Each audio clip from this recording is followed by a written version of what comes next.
मैं माननीय राष्ट्रपति जी का आभार व्यक्त करता हूं। राष्ट्रीय शिक्षा नीति के संदर्भ में ये आयोजन बहुत ही प्रासंगिक है, बहुत महत्वपूर्ण है।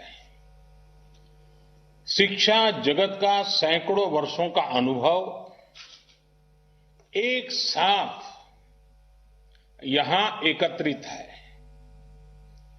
मैं सभी का स्वागत करता हूं, अभिनंदन करता हूं।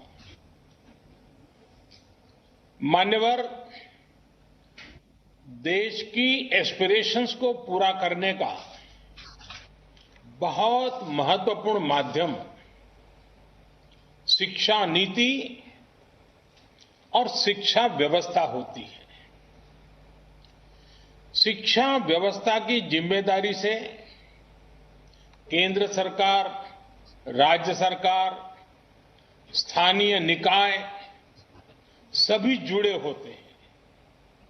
लेकिन ये भी सही है कि शिक्षा नीति में सरकार, उसका दखल, उसका प्रभाव कम से कम होना चाहिए।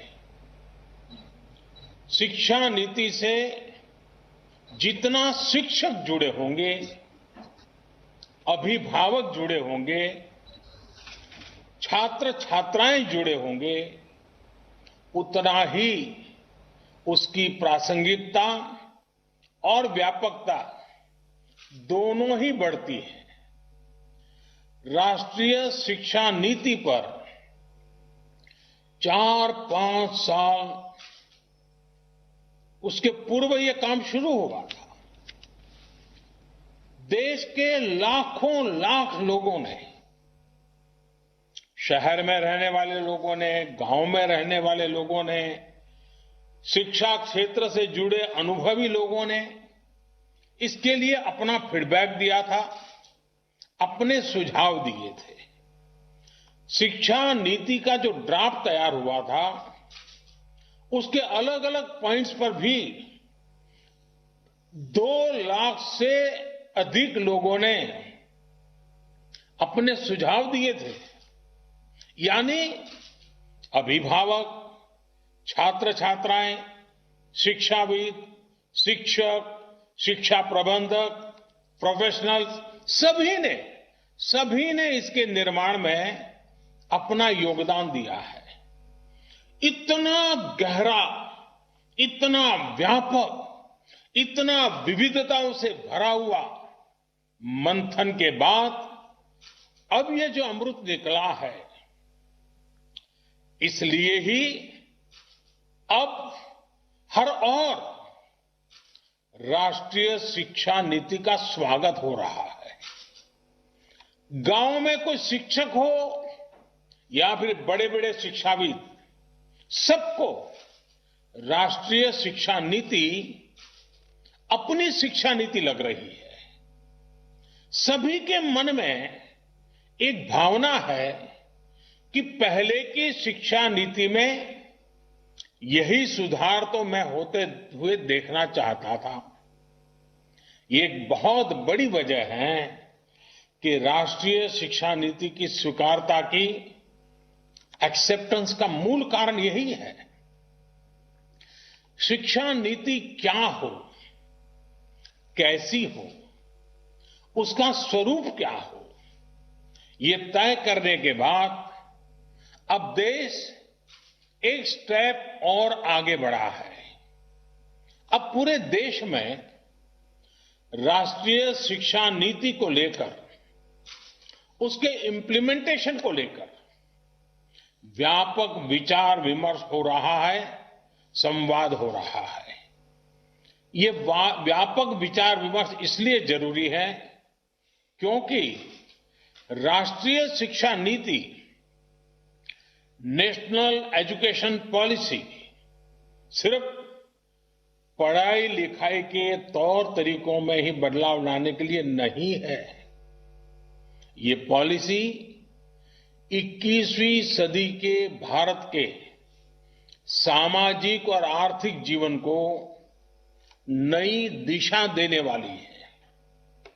ये पॉलिसी आत्मनिर्भर भारत के संकल्प और सामर्थ्य को आकार देने वाली है। जाहिर है, इस बड़े संकल्प के लिए हमारी तैयारियां, हमारी जागरूकता भी उतनी ही बड़ी होनी चाहिए। आप में से अधिकांश महानुभाव राष्ट्रीय शिक्षा नीति की बारीकियों का अध्ययन कर चुके हैं, लेकिन इतने बड़े रिफॉर्म्स की बारीकियां, उसके लक्ष्य पर निरंतर बात करना अभी उतना ही आवश्यक है। सारे संदेहों और सवालों को सुलझाते हुए ही देश राष्ट्रीय शिक्षा नीति को सफलतापूर्वक लागू कर पाएगा। मान्यवर, आज दुनिया भविष्य में तेजी से बदलते जॉब्स, नेचर ऑफ वर्क को लेकर व्यापक रूप से चर्चा कर रही है। ये पॉलिसी देश के युवाओं को भविष्य की आवश्यकताओं के मुताबिक नॉलेज और स्किल्स दोनों मोर्चों पर तैयार करेगी।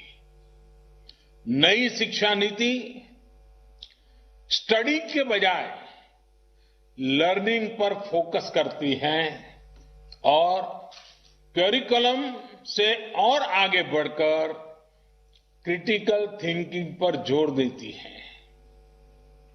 इस पॉलिसी में प्रोसेस से ज्यादा पैशन,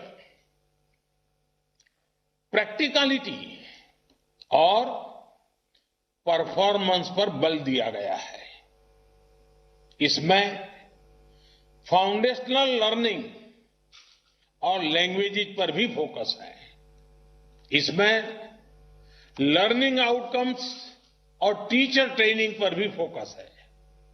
इसमें एक्सेस और असेसमेंट को लेकर भी व्यापक रिफॉर्म्स किए गए हैं। इसमें हर स्टूडेंट को एम्पावर करने का रास्ता दिखाया गया है। एक तरह से देखें तो ये वन साइज फिट्स ऑल की अप्रोच से हमारी शिक्षा व्यवस्था को बाहर निकालने का एक मजबूत प्रयास है। और आप सभी जो दिग्गज भी ये महसूस करते हैं कि ये प्रयास असामान्य है, सामान्य नहीं है। बीते दशकों से हमारे एजुकेशन सिस्टम में जो भी कमियां हमें दिखती थी, जो भी समस्याएं हमको लगती थी, उनको दूर करने के लिए विस्तार से इस पॉलिसी में चर्चा की गई है।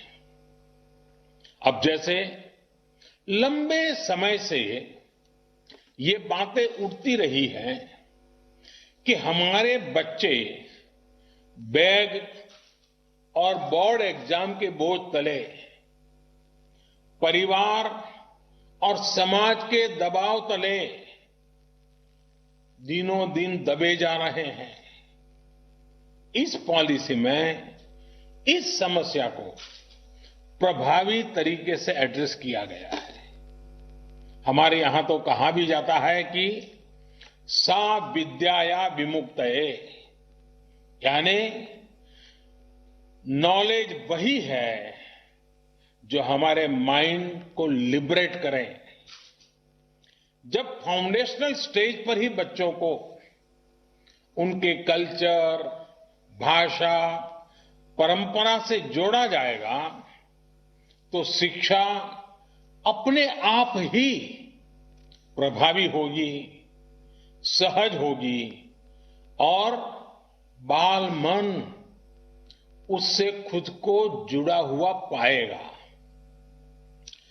नेशनल एजुकेशन पॉलिसी में हमारे सही मायने में बिना दबाव के, बिना अभाव के और बिना प्रभाव के सीखने के लोकतांत्रिक मूल्यों को हमारी शिक्षा व्यवस्था का हिस्सा बनाया गया है। जैसे स्ट्रीम्स को लेकर जो बच्चों पर दबाव रहता था, वो अब हटा दिया गया है। अब हमारे युवा अपने इंटरेस्ट, अपने एप्टीट्यूड के हिसाब से पढ़ाई कर सकेंगे। वरना पहले होता यह था कि दबाव के कारण विद्यार्थी अपनी क्षमता के बाहर की कोई और ही स्ट्रीम चुन लेते थे और जब तक उनको रियलाइज होता था तब तक बहुत देर हो जाती थी। परिणाम यह होता था कि या तो विद्यार्थी थक हार कर ड्रॉप कर लेता था या फिर जैसे तैसे अपना गुजारा कर लेता था, समय बिताता था। इससे किस प्रकार की समस्याएं हमारे देश में पैदा होती रही हैं, ये कितनी समस्याओं की जड़ है, मैं समझता हूं मुझसे ज्यादा आप लोग जानते हैं, भली बात जानते हैं।